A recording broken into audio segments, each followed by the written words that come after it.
कुछ चीजें मिसमैनेज मैं कहूंगा हुई है। भी एक ताफ्तान बॉर्डर जो है हमें अच्छी तरीके से कंट्रोल करना चाहिए था, वो हमने नहीं किया।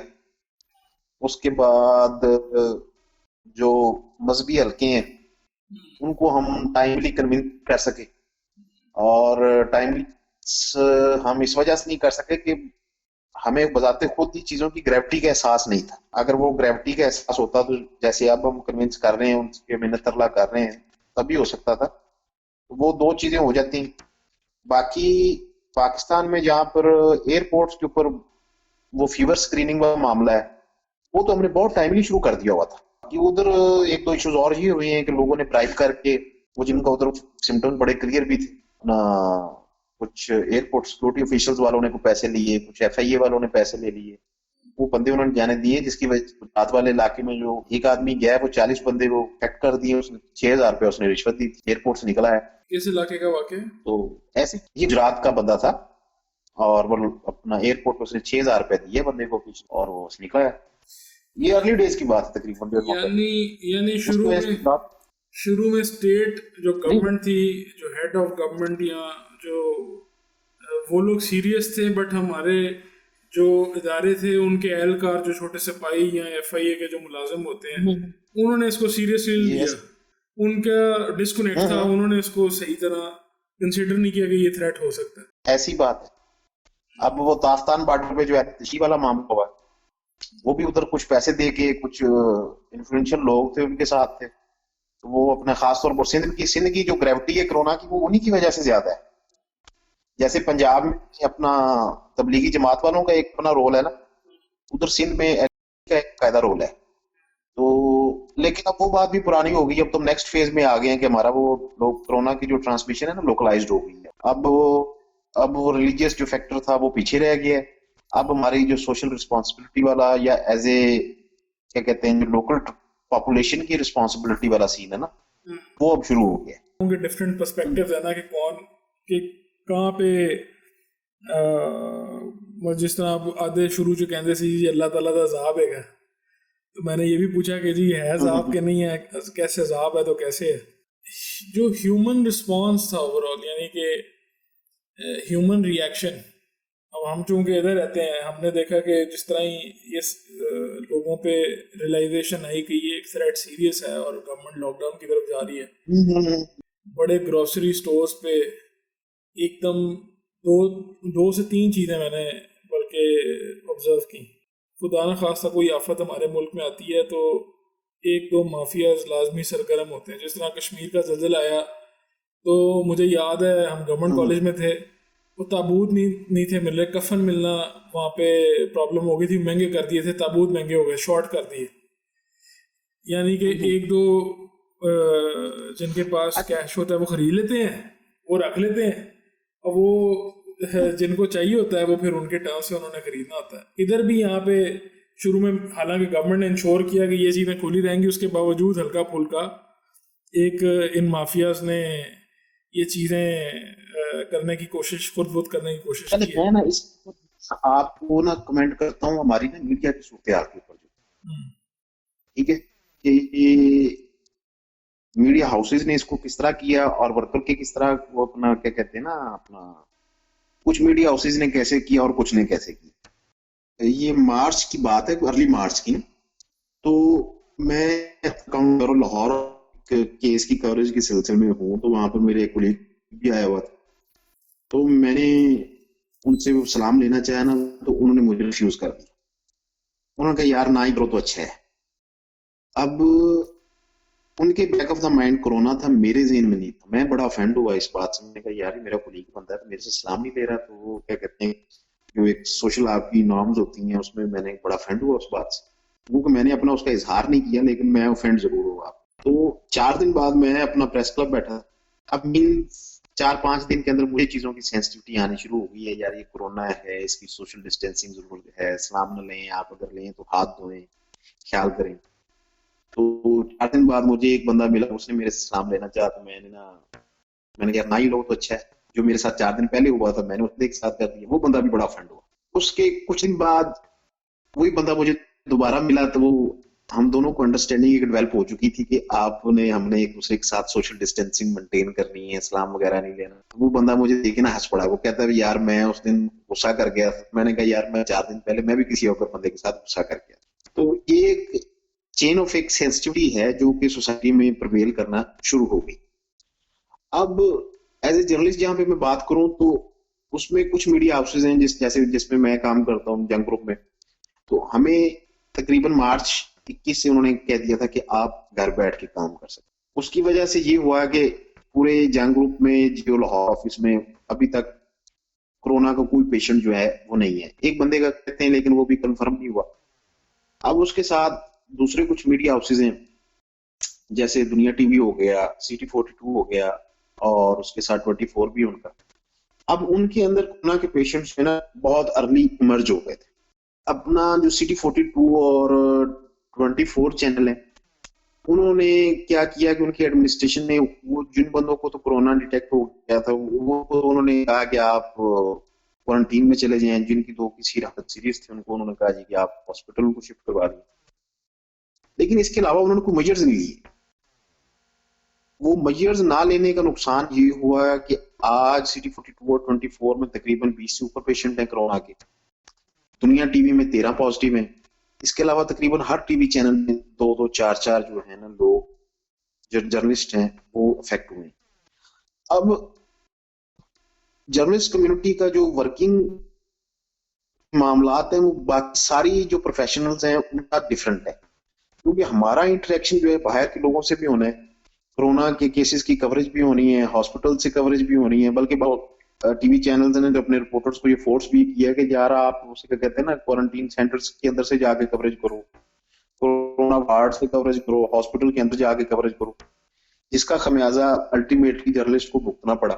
जिन चैनल्स ने तो स्टेप लिया कि उन्होंने अपने स्टाफ भी कहा कि आप अपने घर से काम करें, वो तो सेफ हो गए। और जिन टीवी चैनल्स ने जिन अदारों ने ये कहा कि नहीं जी आप बाहर से भी कवरेज करें, आप ऑफिस में आए फिर स्टोरीज फाइल करें, फिर वो स्टोरीज फाइल होने का जो क्या कहते हैं कि एक आपका वर्किंग स्ट्रक्चर है उसमें आपका इंटरेक्शन, लेट्स सपोज एक जर्नलिस्ट रिपोर्टर जो है स्टोरी लेके गया है, अगर वो टीवी का है तो वो फुटेज लेके गया है, उसने वॉइस ओवर देना है, वो एडिटिंग वाले स्टाफ के पास जाएगा, एडिटिंग वाले स्टाफ के पास से वो फिर न्यूज रूम में चला जाएगा, न्यूज रूम की वो रन करना होता है और उसके साथ उनका न्यूज एंकर्स के साथ भी इंटरेक्शन होगा। तो इस सारे सिनारियों में न्यूज एंकर्स भी इफेक्ट हुए, रिपोर्टर्स भी इफेक्ट हुए, नॉन लीनियर एडिटिंग स्टाफ भी इफेक्ट हुआ, प्रोड्यूसर भी इफेक्ट हुए। तो अब लाहौर में जो एक तादाद है वो तकरीबन कम से कम 50 कोरोना अफेक्टेड जर्नलिस्ट हैं क्योंकि इस कम्युनिटी से ताल्लुक रखते हैं। अब वो फर्क वहां पे आ गया कि जिन चैनल्स और जिन अदारों ने ये पहले दिन फैसला लिया कि उन्होंने अपने स्टाफ को घर से काम करने की इजाजत दें तो वो तो कोरोना से महफूज रहे,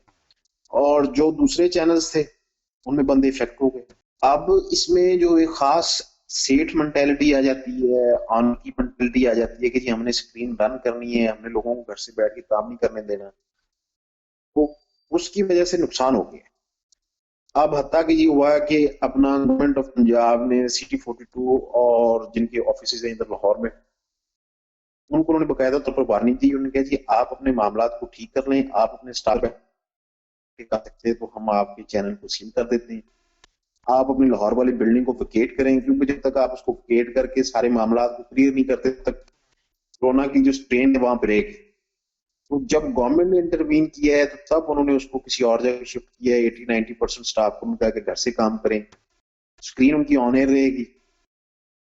लेकिन बात फिर वहीं पे आ जाती है कि हम मीडिया के लोगों को अवेयरनेस तो दे रहे हैं, लेकिन वो अवेयरनेस हम अपने मीडिया हाउसेज में कहां तक उसको इम्प्लीमेंट कर रहे हैं।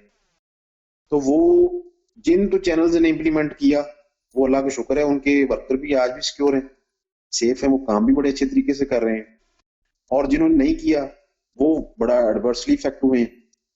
तो इसमें अब मीडिया हाउसेस के जो ऑनर्स हैं उनको इस चीज को ख्याल करना चाहिए कि कम से कम अगले 3 माह तक तो वो SOPs अपनाएं। जहां आप पूरे सोसाइटी को अवेयरनेस दे रहे हैं तो वो अवेयरनेस आप अपने मीडिया हाउसेज में, अपने न्यूज़पेपर्स में, आपके अगर यूट्यूब चैनल्स हैं तो उनमें, अगर आपके वो क्या कहते हैं ऑनलाइन कोई काम ग्रुप काम कर रहे हैं उसमें जब तक आप उसमें इम्प्लीमेंट नहीं करेंगे तो आपको दुनिया को अवेयरनेस देने का कोई फायदा नहीं। मुझे ये बता कि पर्सनली जब तुझे रियलाइज होना शुरू हुआ कि ये थ्रेट रियल है। जैसे शुरू में यू पॉइंटेड आउट कि यार मैंने हाथ मिलाया, वो हाथ नहीं मिला के बेहतर है नहीं मिला, तेरे से फ्रेंड हुआ तो वो फ्रेंड हुआ किसी से।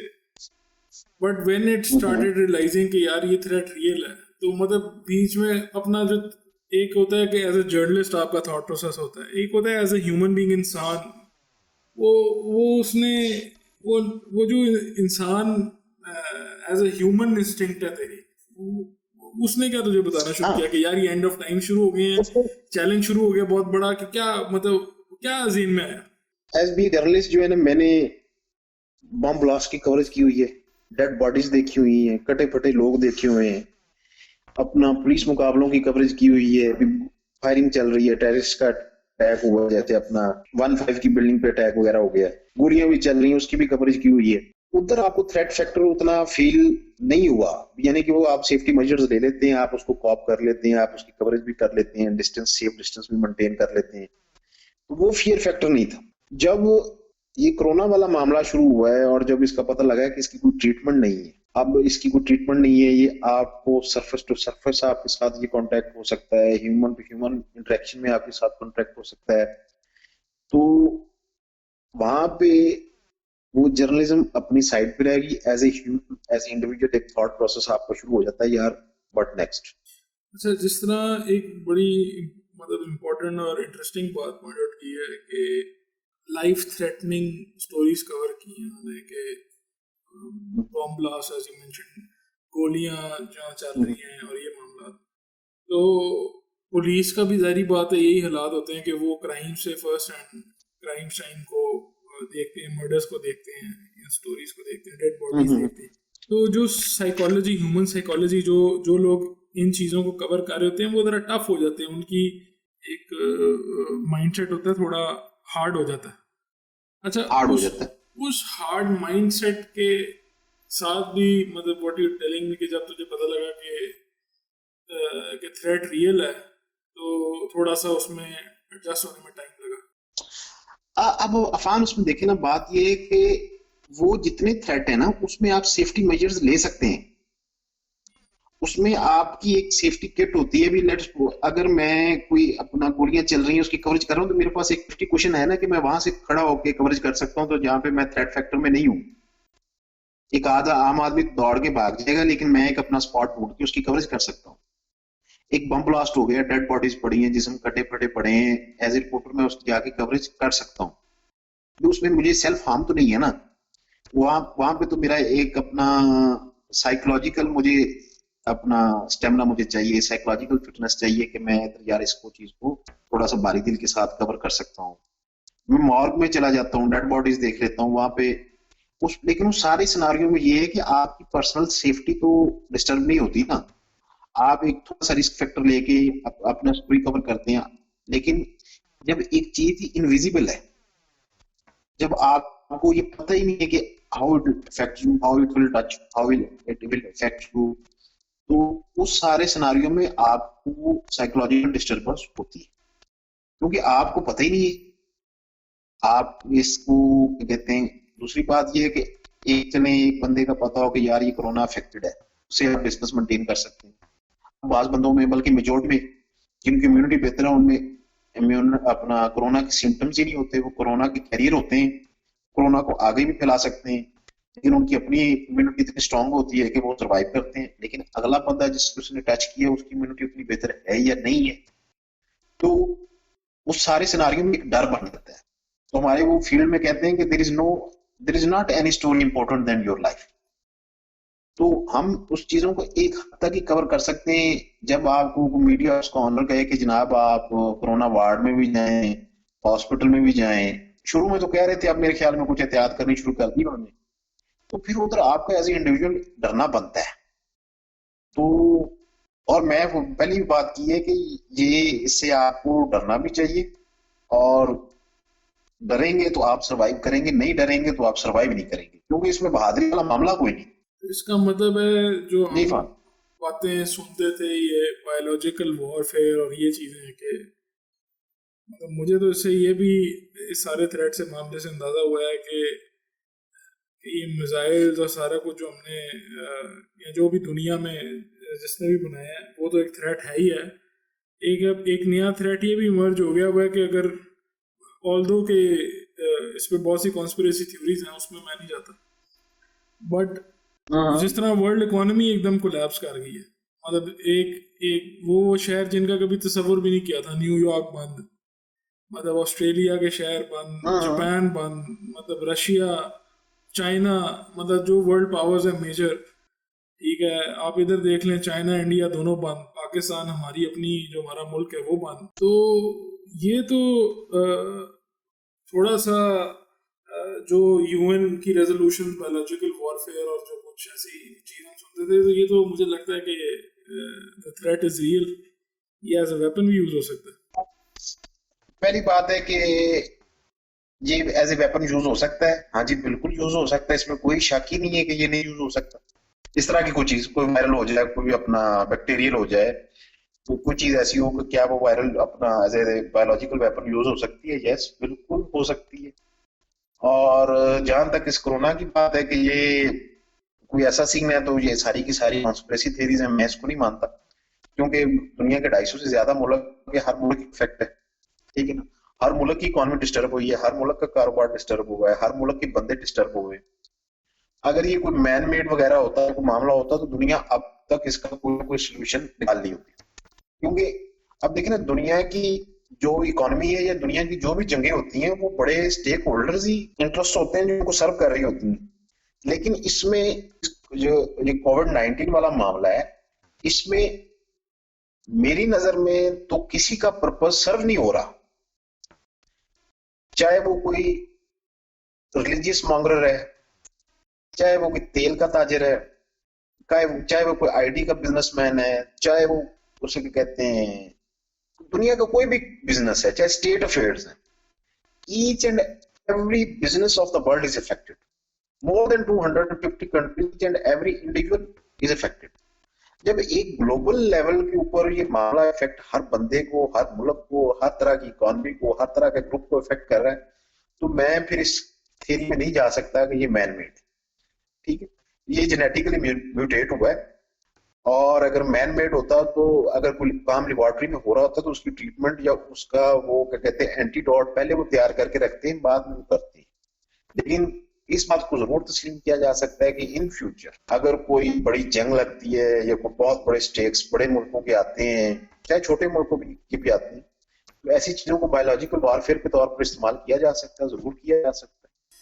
अच्छा, हॉस्पिटल जाने का इत्तेफाक हुआ किसी कुलीग का, या एज ए जर्नलिस्ट कोई हॉस्पिटल की कवरेज वगैरह की, किसी ने, किसी दोस्त ने, किसी से पता लगा हो फर्स्ट इंप्रेशन के क्या अस्पताल है, उनके क्या हालात है? डॉक्टर्स अक्सर हम सुनते हैं कि कुछ डॉक्टर्स जो हैं वो पेशेंट्स अटेंड ही नहीं कर रहे, मतलब ये मैंने ये वर्जन भी सुना है कि कुछ बिल्कुल जान मारे, कुछ बिल्कुल अटेंड नहीं करते डर के। ये बात आपने बिल्कुल ठीक सुनी है। अब डॉक्टर्स का जहां तक मसला है कि वो एक तो ओवरऑल हमारा हेल्थ सेक्टर हैप्चुअल है नॉन परफॉर्मेंस का, तो उस सूरत हाल में जब उनके पास कोरोना वाली एपिडेमिक आ गई, वायरल आ गया मामला, जो प्रोटेक्टिव इक्विपमेंट के बगैर काम चल ही नहीं सकता, तो डॉक्टरों की एक तादाद ने उसको बाकायदा तौर पर एक बहाना कह लें या एक्सक्यूज कह लें, तो उसकी बिना पर उन्होंने अपने पेशेंट्स को शुरू वाले महीने में तो बिल्कुल अटेंड नहीं किया। वो एक बंदा कोरोना वाला अगर चला भी गया, पहली बात उसका टेस्ट ही नहीं था, वो लावारस पड़ा है, वो बच गया तो बच गया, वैलेंट को नहीं बचा तो बस ठीक है। अब डॉक्टरों का रवैया इसके ऊपर मिला जुला है।